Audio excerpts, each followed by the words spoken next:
More money making. Today I want to go into more detail about mortgages. I'll talk about the different types of variable rate mortgages. I'll then discuss what remortgaging is and why you should probably be doing it. I'll finish by explaining what overpayments are and how they can mean you pay off your mortgage years early and save money in interest payments.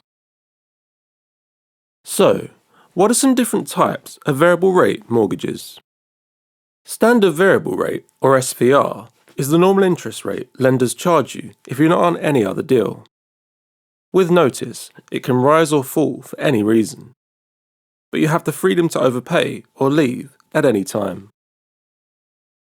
Discount mortgages have a discount off the lender's SVR for an initial period, typically 2 to 3 years. But as mentioned above, the SVR can change at any time. There are usually charges if you want to leave before the end of this discount period. Tracker mortgages move directly in line with another interest rate, normally the Bank of England's base rate plus X% for an initial period. Your rate will change as the rate's tracking changes. There are usually charges if you want to leave before the end of the discount period. Capped rate mortgages are where your rate moves in line with the lender's SVR, but the rate can't rise above a certain level. But as mentioned before, the SVR can change at any time. The cap tends to be set quite high, generally higher than other variable and fixed rates. Another type of mortgage is an offset mortgage, which works by linking your savings and current account to your mortgage so that you only pay interest on the difference. You still repay your mortgage every month as usual, but your savings act as an overpayment which helps clear your mortgage early. Now we've gone over the most common types of mortgage, let's discuss remortgaging. First, what is remortgaging? Once you've taken out a mortgage, you're not stuck with that lender for the duration of your mortgage.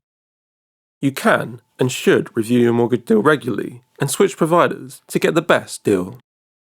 Remortgaging is the name for this switching process. You essentially take out a new mortgage with another lender and use the proceeds to pay off your existing mortgage. Why would you want to remortgage? You could access a better rate, particularly if you're on a repayment mortgage and/or your home value is increased, meaning you now have better LTV. We discussed LTV in the previous video. If you've reached the end of the initial period of your fixed or variable rate deal, you may want to sign up to another deal to avoid being moved onto your current lender's SVR, which is normally quite high. If you're currently on SVR, you may want to sign up to a fixed rate deal for certainty overpayments or a different variable rate deal.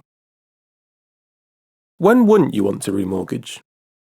If you're in the middle of a fixed rate deal or any variable rate deal with an initial offer period, then you normally won't want to remortgage as you incur charges for leaving early. These charges would potentially negate the savings made by getting a better interest rate.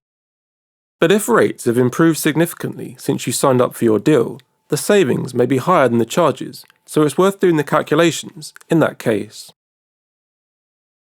What's the process for remortgaging? It's very similar to getting an initial mortgage in that you choose a product and apply. The lender then does an affordability assessment and hopefully accepts your application. And once accepted, there is legal work to do. Much of the same fees apply, except you only pay stamp duty on the initial purchase and not when remortgaging.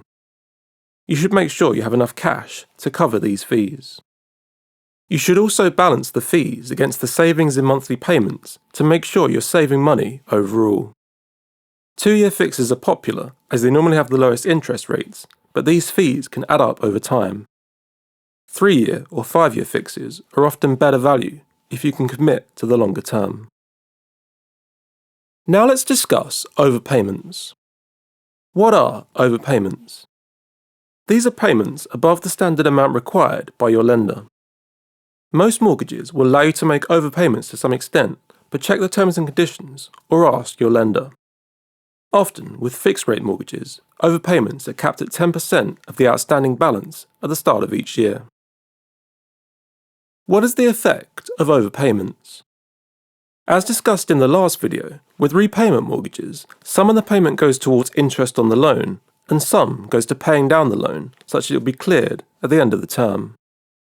As months and years go by, since you're reducing the amount you owe every month, less of your payment goes towards interest and more goes towards capital repayment until finally the mortgage is paid off completely and you own your property outright.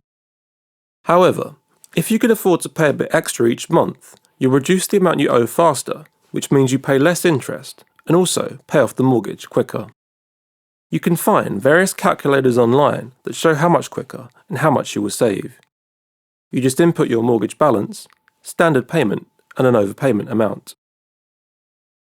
Here's a quick example without showing the working to demonstrate the power of overpayments. Let's assume you have a mortgage of £150,000 with a term of 25 years and an interest rate of 3%. This means that your monthly payment is £711. If you overpay by £50 per month, you pay off your mortgage 2 years and 4 months early and save £6,544 in interest.